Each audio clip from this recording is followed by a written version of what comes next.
maintient, nous, le blocage, même si les Catalans ont obtenu ce qu'ils voulaient, mais nous on maintient par solidarité.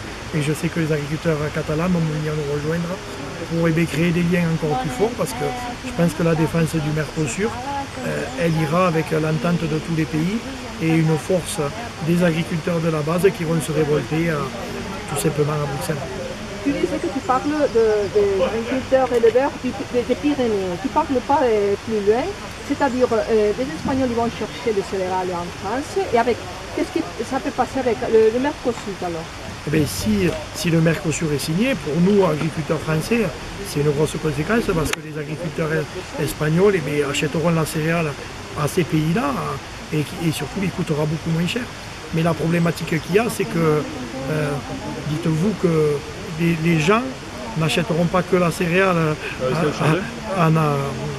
dans les pays du Mercosur, ils achèteront la viande. Donc ça sera la fin de l'élevage aussi en Espagne, en Catalogne, en Espagne, parce qu'on aura les mêmes problématiques.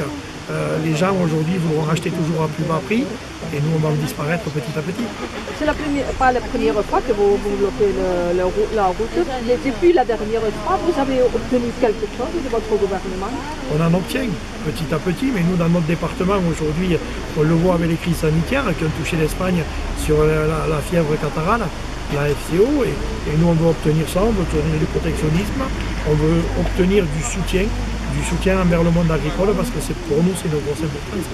Et si on regarde Bruxelles, c'est-à-dire si vous êtes ensemble, France, l'Espagne, les éleveurs, les agriculteurs espagnols, vous croyez que vous aurez le bon résultat?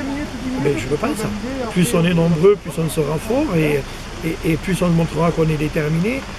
Et peut-être qu'on arrivera à faire annuler cet accord du Mercosur qui, je le répète, sera la fin de l'agriculture européenne, mais sera aussi, surtout, la fin du monde rural, que ce soit en France ou en Espagne, dans des petits villages isolés, où c'est que les seuls lieux de vie qui font vivre ces villages-là, restent encore les agriculteurs.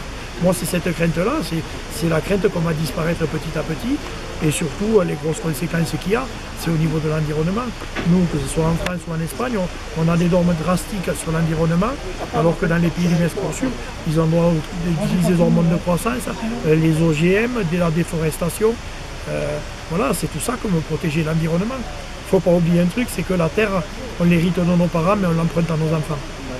Et c'est-à-dire bloquer la route, bloquer une route nationale, internationale.